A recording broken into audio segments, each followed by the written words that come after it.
Good evening, I'm John Carter. Welcome to Poland Daily. Robert Biedroń, the leader of the newly established Spring Party, has begun his tour of Poland. The former mayor of Słupsk, who yesterday announced that he will be running for Prime Minister, intends to promote his movement's programme during meetings in Poland's largest cities. A programme which is viewed by many political observers as nothing short of empty rhetoric. Yesterday, the Spring Party held its very first convention in Warsaw, and today Robert Biedroń's movement begins its intense political marathon. Spring's first goal is to get into the European Parliament, then for its leader to become Prime Minister. It's here where we began a new chapter for Poland. I'm sorry I have a sore throat. I lost my voice after yesterday's convention, but I believe I gained the voice of support of millions of Poles. Even though Biedroń doesn't hesitate when it comes to criticizing the civic platform, politicians of the party led by Grzegorz Schetyna are still encouraging the Spring's leader to join them in a coalition against the currently ruling Law and Justice Party. We're not afraid that Biedroń's party could take some of our votes. We're only hoping that he will convince people who usually don't go to voting ballots at all to do the opposite this time. I'm also hoping that after the elections to the European Parliament, Mr. Biedroń will consider joining us in one big coalition.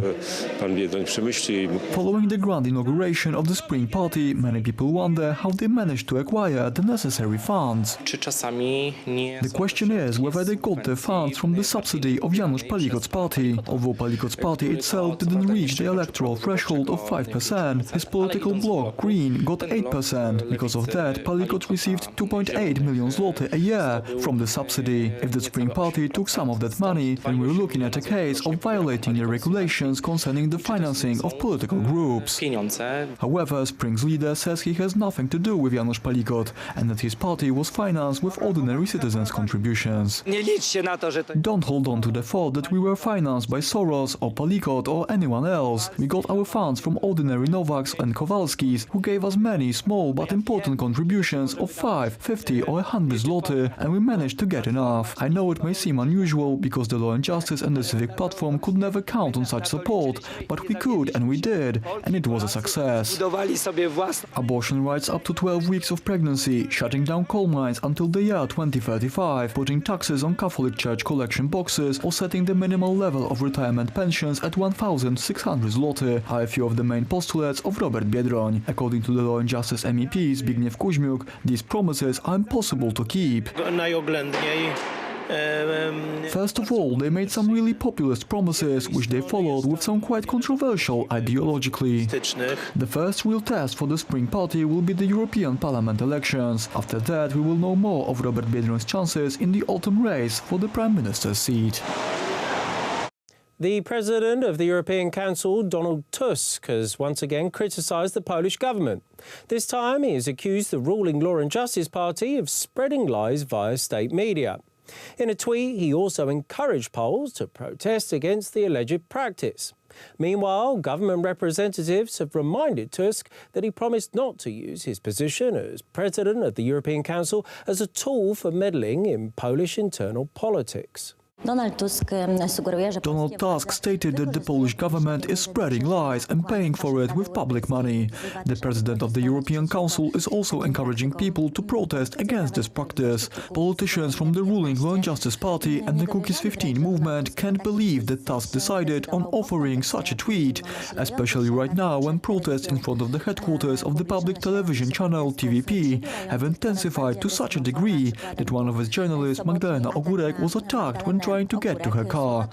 On the other side, politicians of the liberal opposition parties tend to agree with the words of the former Polish Prime Minister Donald Tusk. The campaign of lies organized by the government with the use of public money is an example of a repulsive and dangerous form of violence which we are all falling victim to. We should all, within legal boundaries, protest against it. Magdalena Ogórek has on many occasions attacked people without showing any mercy, and she has done so with the use of lies and slander. This is something that she isn't allowed to do. Prime Minister Tusk stated clearly that the citizens have the right to protest against such scandalous behavior, as as long as we do it within the boundaries of law. We are unfortunately seeing a lot of such behavior in our public service media. I'm quite shocked by the fact that the politicians of the Civic Platform Party didn't condemn this attack. They throw around phrases like, if you call the tune, you pay the piper, de facto taking the blame off the attackers. They should be ashamed. The inspectors sent to Poland by the European Commission to investigate the spoiled beef scandal started their work today. The scandal was revealed by investigative journalists who managed to secretly record inside a slaughterhouse, which illegally opened at night to produce beef products from diseased cows. The spoiled meat was exported to more than 11 EU countries, and the process of tracking its path is ongoing. Poland is the 7th largest beef producer in the EU, and the scandal is expected to cost the country tens of millions of dollars. There's been another round of huge protests against the socialist regime in Venezuela across the country over the weekend. An increasing number of countries now recognise the self-proclaimed interim president, Juan Guaidó. Today, many European countries, including Poland, voiced their support for Guaidó. The European Parliament passed a resolution today in which Juan Guaidó is recognized as the new interim president of Venezuela. 439 MEPs voted for the resolution, while 104 were against it. It's a pleasure to announce that the European Parliament recognizes Mr. Guaidó as the legitimate interim president of Venezuela. These are really critical moments for Venezuela. The crisis, unfortunately, is worsening by the day, and it risks destabilizing the entire region. Millions of people have already left the country, and many more are fleeing in these very hours. It is urgent to find a peaceful and democratic way out of the crisis, a solution where the people of Venezuela have the chance to determine their own future. Free and fair elections are the only way out of this crisis. The European Union had earlier issued an ultimatum to the socialist regime headed by Nicolas Maduro to organize snap presidential elections in order to solve the country's political crisis. Meanwhile, massive street protests in support of the new interim president were organized over the weekend, not only in Venezuela but also across Latin America. We are hopeful that, thanks to what is going on right now in Venezuela, change will finally arrive and that the entire government will resign. We are here to fight for a better Venezuela. We participate in this protest march for the sake of our freedom. Juan Guaidó has been recognized as the interim president by USA, Canada, a majority of states in Latin America, Israel, Australia, and now also by the European Union. Thank you very much for joining us here this evening at Poland Daily. I'm John Carter. Stay tuned after the break for Poland Daily Weather. That's followed by the business. Stay tuned after that for Poland Daily Culture, Travel and the History.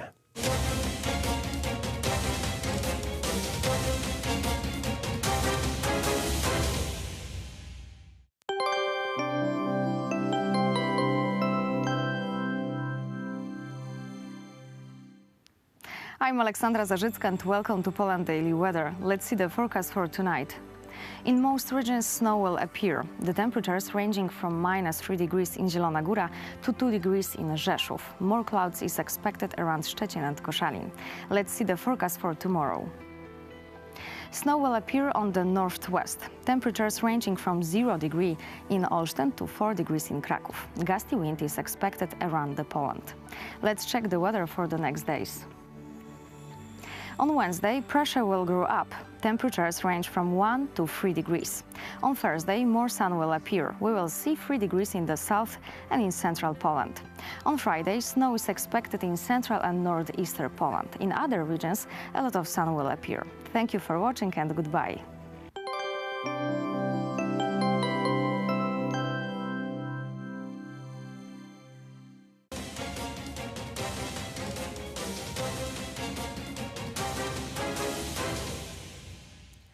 Poland Daily Business Edition. Welcome to the show. Paweł Rakowski is our guest tonight, sir.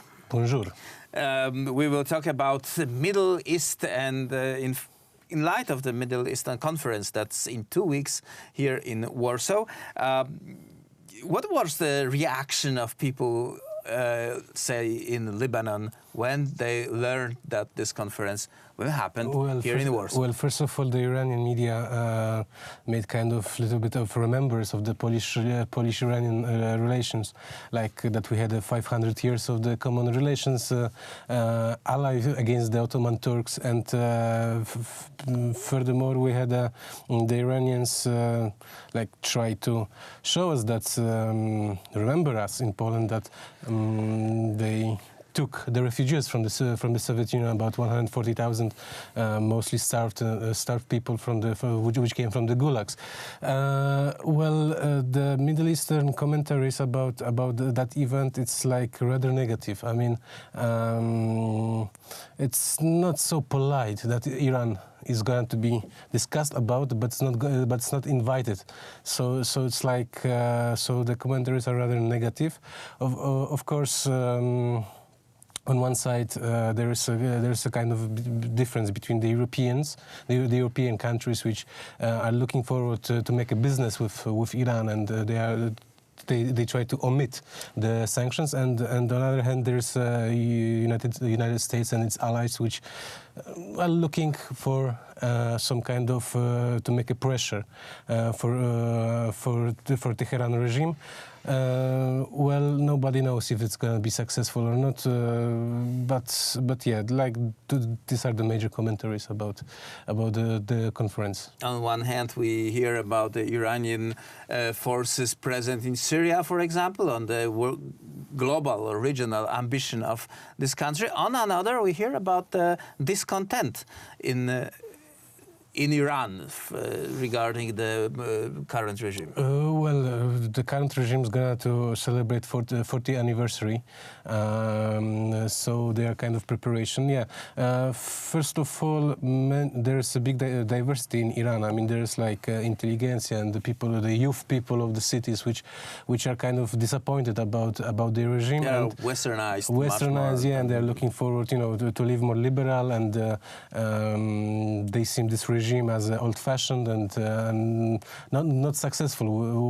We must remember that Iran has a great oil and gas resources, and the living standards in Iran are rather not so high like in other Gulf states.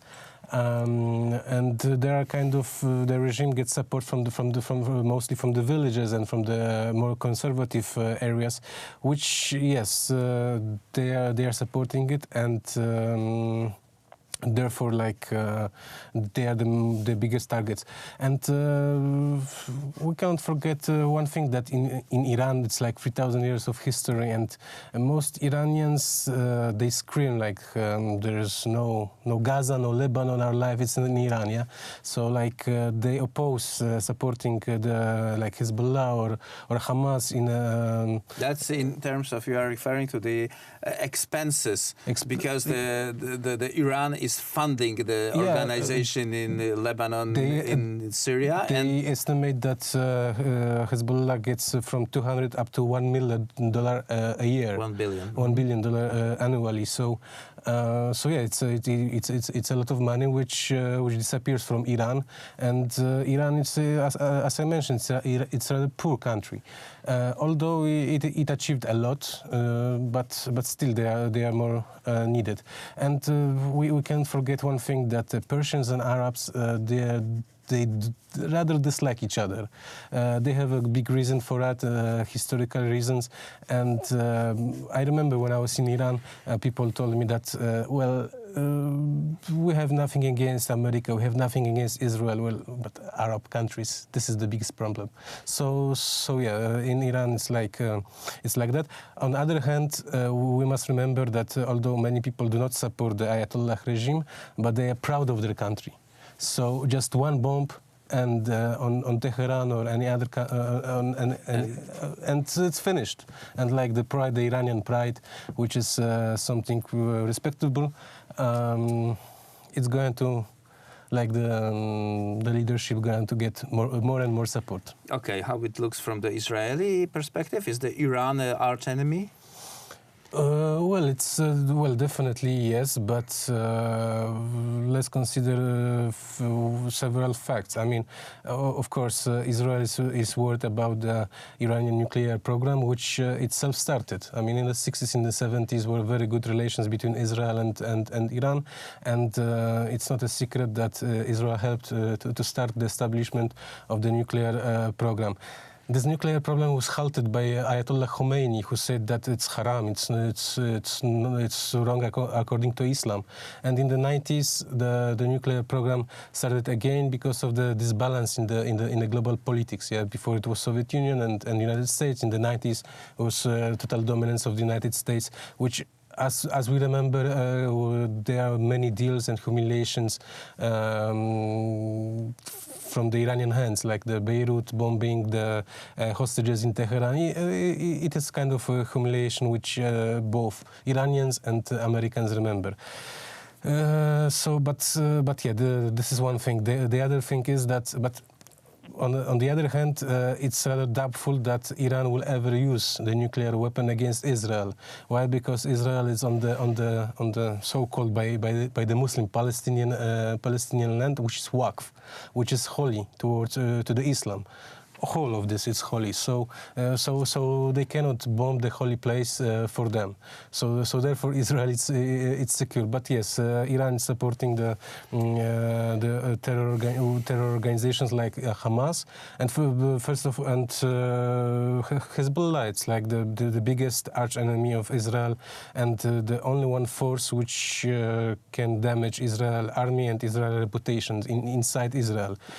To add a little bit to this puzzle, we have Russia that's behind Iran, and the Russian, air defenses are in Syria, and the test was 2 weeks ago, which Russian failed. Well, failed, but still some claim that it's not working properly yet. So we're looking forward to another test, which definitely gonna take place. We're talking about the Israeli jets flying over Syria, over the S-300 super duper Russian missiles that went silent. Yeah, in the Damascus area, but first of all, Israel is flying not from the Israel to Syria, but from the Lebanon. So maybe they are not technologically catching this side, the western side. But Israel it's interfering now in the Syrian war. Why? Because the Israeli target was. Purpose of the Syrian war was to get out the Assad regime and to replace it with somebody else. But because of Russia and because of Iran, the Assad regime is going to. It's recognizable by most of the Arab states. Now, like Qatar has opened the embassy, Bahrain's opened the embassy, the Arab League. So the Assad is here to stay. Yeah, Assad is here to stay. And Assad regime means that the weapons from Iran via Syria to Lebanon is going to be unstoppable going on the Damascus-Beirut road. So this is strategically it's a failure for Israel. And in all that, poor Poland that's organizing the conference together with the United States. We heard that Vice President Pence will be here, so the level is up. The level is up, yeah, especially that they are going to watch and listen what's going on in Warsaw, and I think that it's. I hope it's gonna be okay, and there won't be any problems, because we know that Iranian regime has possibilities of getting their own business done in the less political way, and hopefully nothing will happen. Yeah, this is playing with the tiger. Playing with the tiger. I mean, what is very interesting. In a few days ago, I had seen the montage from the Iranian media about the Iranian soldiers who were killed by the Israeli bombings, who were before heroes of the fighting against the Daesh, against the ISIS. And there was a question: where were you during the fighting with the Daesh.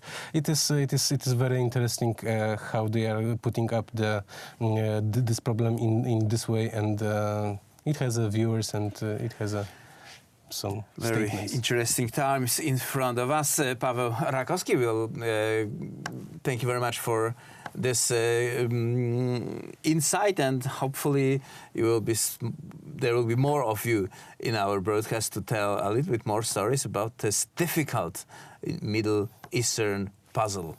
That was it for tonight's Poland Daily Business.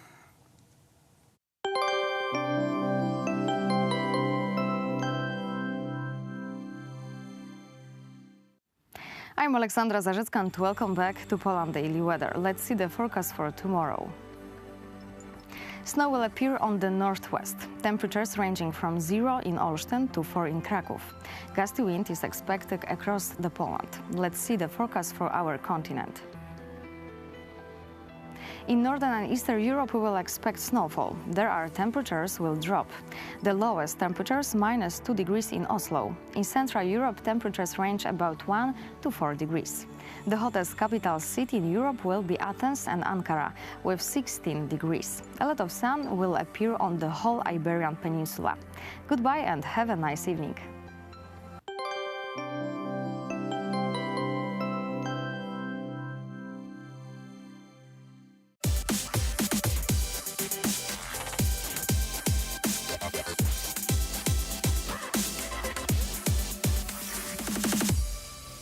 Jakub Wocial, vocalist, musical actor, director. Director of the Rampa Theatre musical stage. Between 2012 and 2014, he created and developed a series of musical concerts under the name Broadway Street, The Show, with the guest participation of the greatest stars of musical stages in Europe. He directed and performs in the musical Musica Love, included in the current repertoire of the Rampa Theatre. He also starred there in a performance of the musical Rent, which was a famous Broadway hit. Jakub is the originator and one of the main performers in Queen's hit show Rhapsodia with the Demon, and in the concert staging of Jesus Christ Superstar.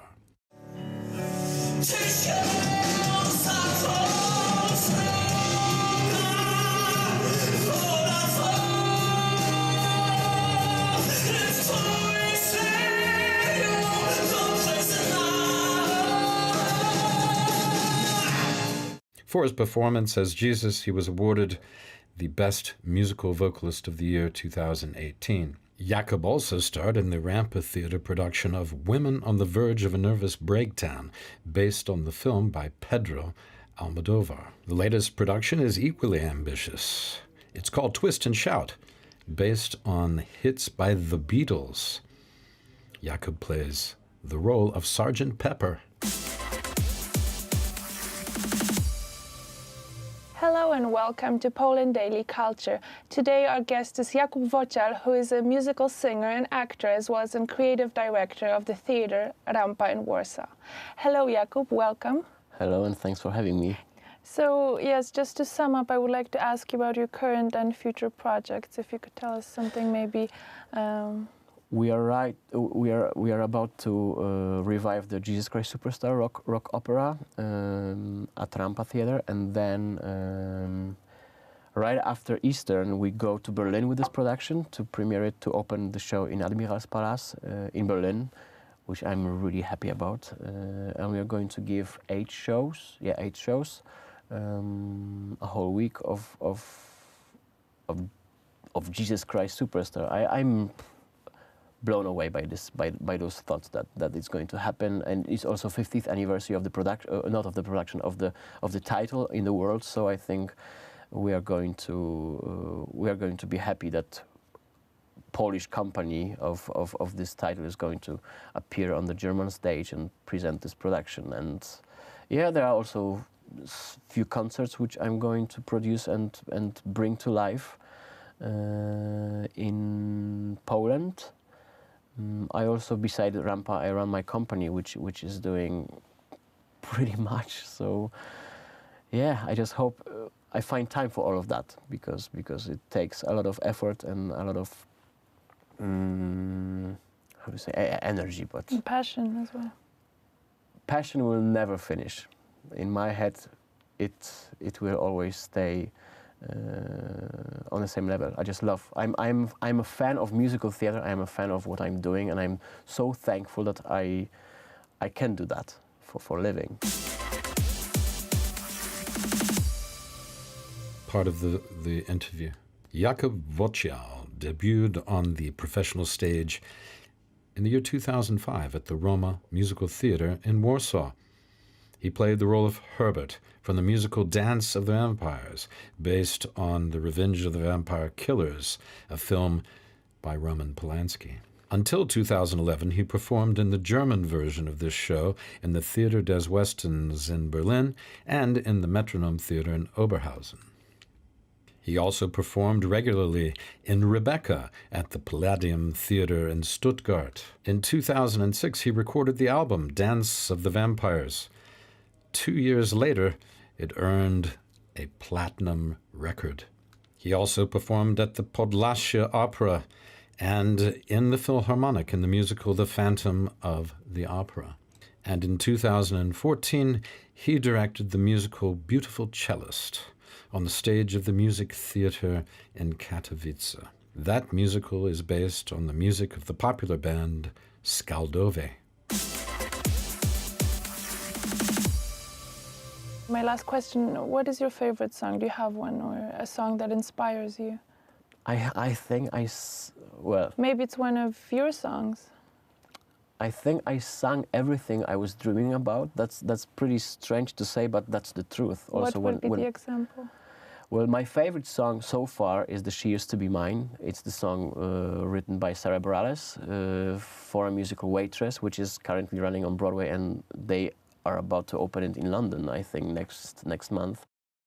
And then she gets stuck and be scared of a life that's inside her, getting stronger each day, till it finally reminds her to fight just a little, to bring back the fire in her eyes that's been gone, but it used to be mine.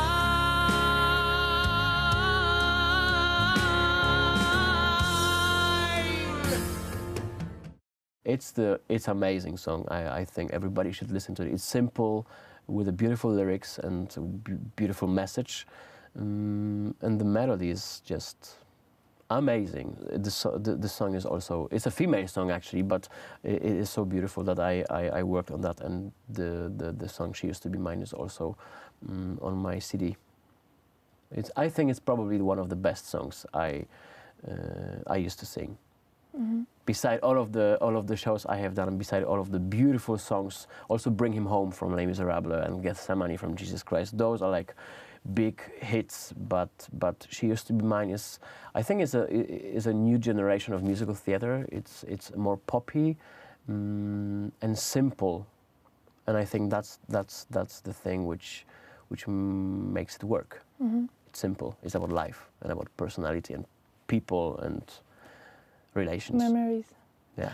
And who were the famous people that you worked with? Or Well, someone you want to mention who was especially... That was for sure Roman Polanski. That was Cornelius Baltus, who is a director, great director, who brought me to Germany actually. Of course, Roman Polanski, as I said. Last year we had a super big musical star from Canada, from London, and from Broadway, Ramin Karimlo, who I invited to sing with us on the stage of Teatr Polski in Warsaw. So we did a big concert, insane. It was really insane, crazy, and amazing time. And what is even more amazing, that we got to SMS together with each other, and we still have a good contact, and we are planning to bring him back for Polish audiences. I don't really know. All of my friends and all of my colleagues and people I work in Germany with, they are pretty big names in Germany. Pia Dawes, Jan Amann, all of those people are like big people in Germany. So as I said, I learned a lot from them. They taught me so many things. Also just by looking at them, how they behave. And I don't know the English. I don't know the word in English, but I think what you always have to remember, what I like, that I used to see that you take everything as yourself. You don't need to pretend. You don't pretend to be a different person, because you are as you are, and people take it or they don't take it. That's the thing. But you have to stay truth to yourself, and then everything works out. And this is, I think, one of the most important things I learned about myself in Germany. You just have to stay true to yourself. Thank you so much, and keep up the good work. Thank you very much. Thank you for joining us on Poland Daily Culture, and see you again tomorrow.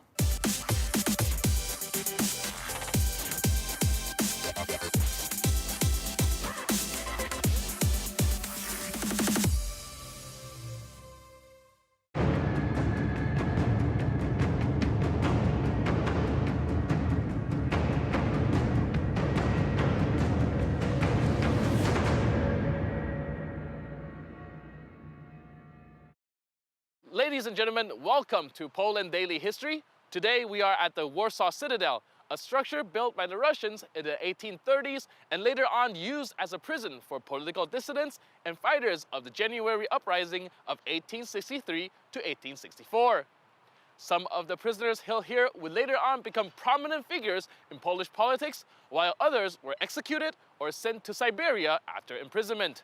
Today, we will talk to some of the experts about the specifics of the Citadel, the January Uprising, and more history about the era.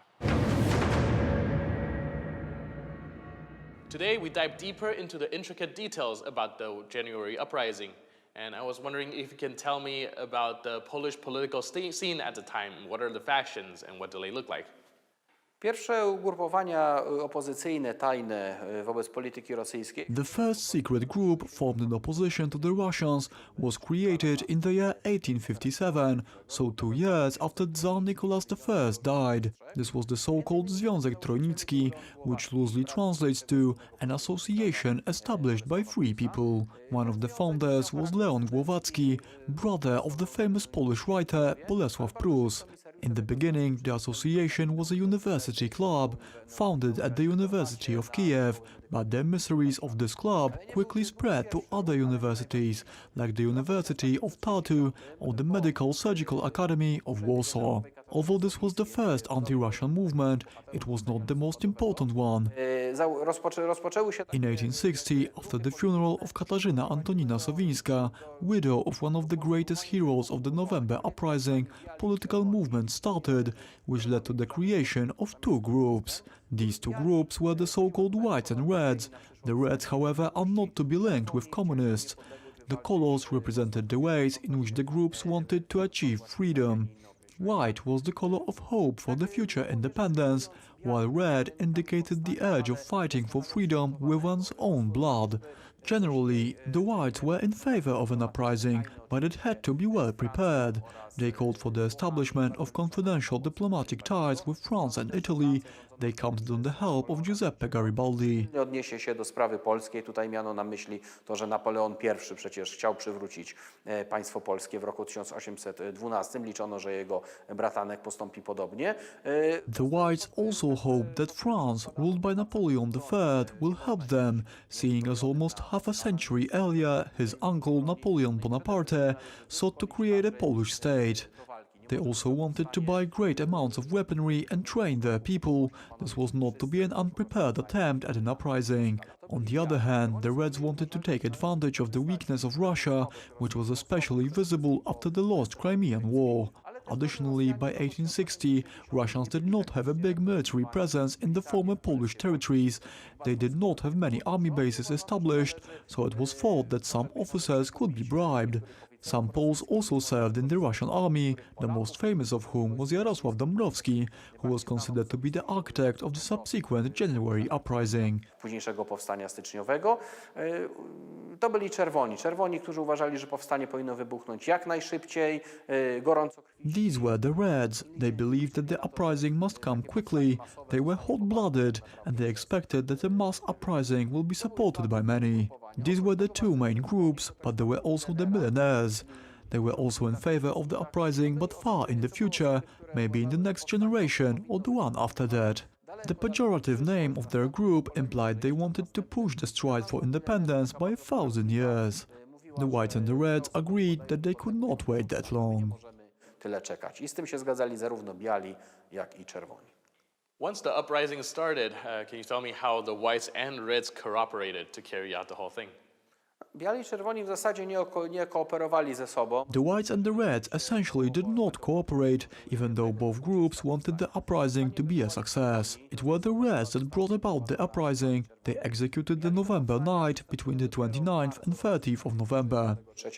I tak naprawdę z miejsca próbują tam zdobyć. The Whites joined in on March 1863, and from the get-go they aimed at establishing a strong position in the Polish national government of 1863-1864. Their most famous general, Marian Langiewicz, led a rather successful campaign in the region of Kielce. However, when it came to politicians, they unfortunately decided to finish the Reds' leader, Stefan Bobrowski. A duel was doctored for him to fight in. Bobrowski's wife had been insulted, so he as a nobleman had to demand satisfaction. Zdawali sprawę, że Bobrowski był człowiekiem niezwykle krótkowzrocznym. The Whites were aware of that fact, that Bobrowski was very short-sighted, therefore pistols were the weapon of choice. He had no chance in this duel, and thus he was shot. The Reds retaliated by forming a unit of daggermen, which in the beginning was intended to combat Russian tipster. Rzeczywiście, kilkunastu szpiegów rosyjskich zostało zlikwidowanych. Over a dozen Russian spies were killed, certainly, but the Reds also used the unit to fight their personal battles. Dr. Bertold Hermani. For example, Dr. Bertold Hermani, one of the key members of the Whites. The daggermen instilled fear in Russians because they executed death sentences passed by the secret Polish state. However, and this is a dark part of Polish history, the unit was also used for political gain and murder of the Whites. W historii powstania również byli wykorzystywani politycznie do likwidowania niektórych białych. The factions within the insurgent ranks of the January Uprising divided into the more radical Reds and the Whites, who were more moderate. They didn't see eye to eye and on occasions even fought between themselves, sometimes through assassinations. But they stood shoulder to shoulder in the armed struggle against the Russian Empire. The historian Krzysztof Jabłonka will tell us more about the goals of the two groups and the relations between them. So during the time of the January Uprising, there were two different factions which both wanted independence for Poland but have drastically different approach to it. And can you explain further what are the factions like and what are the differences they have? Obok lojalistów, których też trzeba uznać za patriotów, the loyalists who supported the Polish aristocrat Alexander Wielopolski were also patriots. Although they did not want an uprising, they were not traitors of Poland, but there were two bigger factions, namely the Whites and the Reds, who thought that there was a need for an armed conflict in order to escape the Russian Empire. They just needed the right opportunity to do so. The Crimean War, which Russia lost in a catastrophic fashion, seemed like such an opportunity. By signing the Treaty of Paris in 1856, Russia had to admit some liberty. One such liberty was the establishment of a university located in the capital, known as the Main School of Warsaw. I na tej podstawie tworzy się ugrupowanie, które uważa, że należy spokojnie przygotować się do powstania. On the basis of this period of relative liberation, a group was formed who believed that the uprising must be meticulously planned, and only after laying a suitable foundation should the Polish state be built in order to withstand the pressure from not just Russia, but Prussia too, which was soon to become Germany. Powstaniom polskim, Prusom, które wkrótce staną się Niemcami. The second faction were the Revolutionary Reds. They were hot-blooded, emotionally invested and wanted to liberate Poland right there and then. They thought that the time for liberation was already happening. In fact, they were right. Such an opportunity presented itself in 1861, when the serfdom reform in Russia was implemented. Kiedy reforma uwłaszczeniowa na terenie Rosji przebiegała bardzo źle. Peasants' uprisings broke all out over Russia. This was the time to stand up to Russia. Their army station in Poland was lackluster, and the units that were present were intertwined with supporters of a free Poland. Unfortunately, Poland was completely underprepared. There were not even enough scythes, let alone armaments. It took 2 years to buy each and every scythe available in Prussia and then smuggle them across the border. Myśmy byli w ogóle wtedy nieprzygotowani. Brakowało nawet kos. Przez 2 lata zdołano wykupić wszystkie kosy. Poles even created routes all the way to Belgium to purchase new rifles. Belgium stood with Poland. Armament workers in Liège worked Saturday to provide the rifles for Poles. However, by that point, Russia strengthened itself too. In an unlucky turn of events, the weakness of Russia and strengthening of Poland did not happen at the same time. Osłabienie Rosji I wzmocnienie Polaków niestety nie przecięły się. Upon entering the battle, the Reds incited the Whites by calling them rural management, as their ranks mostly consisted of landowners living in the countryside. Despite their differences, the two groups had to create a joint underground state. The Whites dropped everything, including their properties, and entered the fight. As a result of that, they included every social group in the uprising. The townspeople made a mark. Both the Polish and Jewish apprentices took to action. Even the Polish Tatars living in Lithuania and Belarus joined the uprising. Finally, the peasants joined in part as well. And that was the greatest success. By the end of the uprising, the sense of nationality has awakened in the hearts of Polish peasants. I to był największy sukces. Gdy powstanie się kończy, chłopi już są przebudzeni. The January Uprising was one of the most pivotal moments in the era when Poland was partitioned. The Poles would later on spend decades debating whether or not they had taken the correct path of resistance. During the interwar era, the veterans were treated as heroes, and they would later on serve as an inspiration for the soldiers fighting in the 1944 Warsaw Uprising. That's it for today. I'll see you next time on Poland Daily History.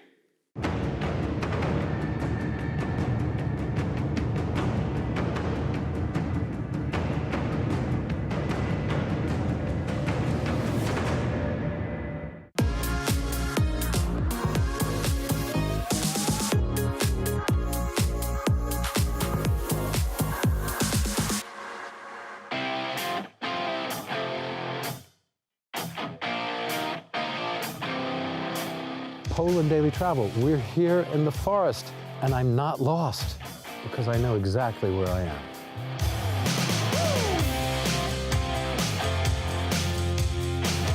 Hello and welcome to Poland Daily Travel, where we're taking a snowy trip to the forest. Not a lot of people know that Poland's forests occupy 29% of the country. The vast majority are state or national. We'll be visiting the forest north of Warsaw at Jabłona in Mazowiecki province. This rich tract of woodland lies east of the Wisła, or the Vistula River, and forms a vital part of the green belt around Warsaw, which includes Campinos National Park, a UNESCO-listed biosphere. On our tour, we will be guided by a forest ranger who will give us the lay of the land in one of the forests that form the lungs of the capital city. So stick with us as Poland Daily Travel goes green in the Jabłona forest. So what do we have here? The first sign. We have here an educational table which presents us, firstly, in first place, the species of trees presents and creating the Polish forest. Here we can see the Scotch pine. It's a basic species of Polish forests, which with lark is 17% of trees in Polish forests. Here we can see the Norway spruce. It's a basic species too, but more in the mountain areas than here. And here is a basic deciduous species in Poland, oak.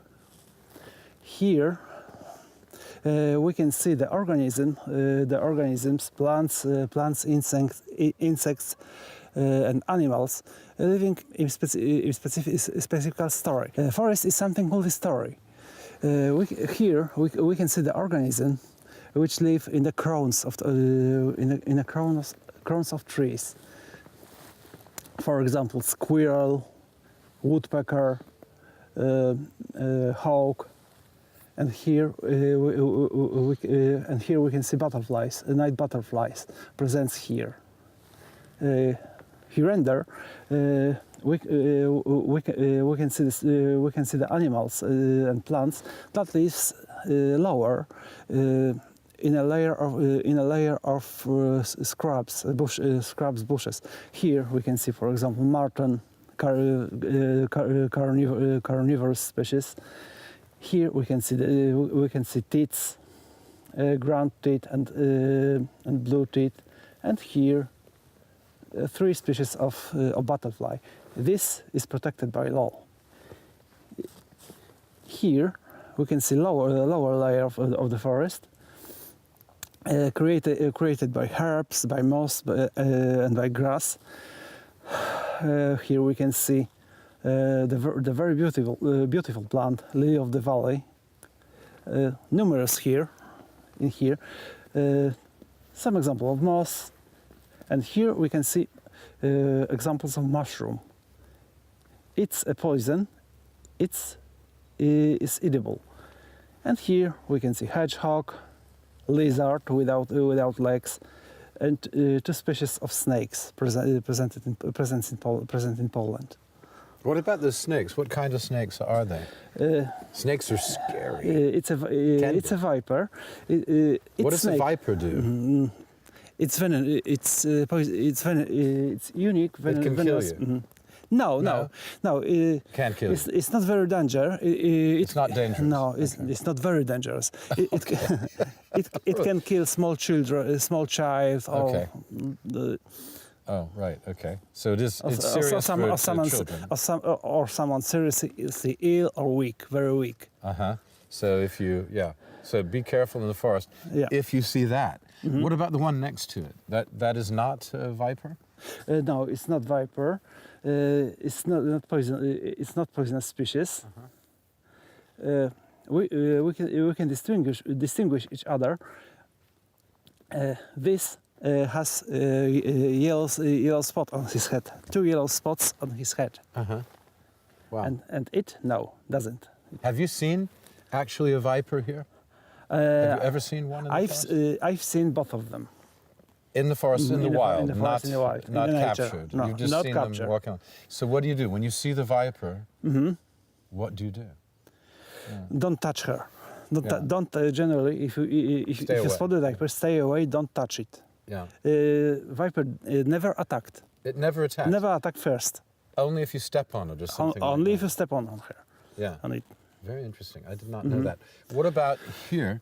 The hedgehog is a very popular and a cute animal. The ladies always like to see a hedgehog. Children love hedgehogs. Do you have a lot of those here? Tell us about its habits. I can tell about the habits of hedgehog. Hedgehog is a general night animal. It's difficult to spot it during the hiking. It's active at the night and hunting larvae and insects. It's not true that it eats apples. They don't eat apples? No, it's stereotype, but it isn't true. No, they don't eat apples. Not really. No. Oh, okay. I didn't know that. Yeah, that they were apple eaters, so to speak. Now we cannot spot the hedgehog because during the winter it's hibernating. It stays dormant. They're asleep. Sleep. Okay. It's hibernating like the majority of cold-blooded animals. Cold-blooded reptiles. Yeah, they would be asleep as well. What about the type of squirrel that you have in Poland, this red squirrel, is very different from, say, in North America yes, or England. In Poland, we have red squirrel. It's local species squirrel. In America, there is in America a gray squirrel, and in England, gray squirrel is dominating, but it's invasive species. It was brought from America, wasn't it? America. From the colonies a long time ago. But the red squirrel in Poland is a bit different with the ears. Is that right? The ears are it's a little smaller. A little smaller. It's red. Generally, it's red. Its fur is red. The American squirrel is gray. Is this the same squirrel that you see in England, or is it a bit different? The red squirrel of England. I've never seen red squirrel in England. I've seen only gray squirrels. Yeah, I think once upon a time I have, but I wouldn't swear to it because you do see the red squirrels. Are these red squirrels tame or are they wild? How do they behave with people if you're walking through the woods and you see one? Generally speaking, it's a wild animal, but they are accustomed to the presence of the people in the forest. Ah, okay. So they sometimes like people, sometimes we can feed them. Ah, so they can they'll come up to you. They permit to feed them. Yeah. They come up and permit to feed. Yeah. Okay. So it's okay to feed them. But is it okay if I do that, or is it against the law? I mean, no, it isn't against the law. I didn't see you. Hey, what a sweet dog! What a sweet dog! Yeah. In the forest, the dog should be only on a leash. On the leash. Yeah. On a leash. Yeah. I guess the person who has the dog. It's against the law. Oh, where's the person with the dog? Oh, they're ever coming up through the woods. They don't know that I have the forest police with me. What a sweet dog! What a sweet dog! Yeah. In the forest, the dog should be only on a leash. On the leash. Yeah. On a leash. Yeah. I guess the person who has the dog. It's against the law. Oh, where's the person with the dog? Oh, they're ever coming up through the woods. They don't know that I have the forest police with me. But they shall see. Now, talking something more about squirrel. We have to be careful with them. We have to be conscious. We have to be careful. We have to be conscious that it's wild animal. It can bite. Oh, it can bite you? It can bite. Will it run up your leg or something? Yes. It could run up your leg? Some of them are cheeky. They're cheeky. Cheeky, all right. Like foxes. Yeah, like foxes? Like foxes. Do you get foxes? Foxes. Do you get foxes in this forest? Later, I say We're going to say something later about foxes? Yes. Okay, so I guess we're finished here. That was really interesting. Let's go on and talk and see the next thing. Something about... Okay, we're on the nature trail. Poland Daily, stay with us. Lots more with my favorite forest ranger.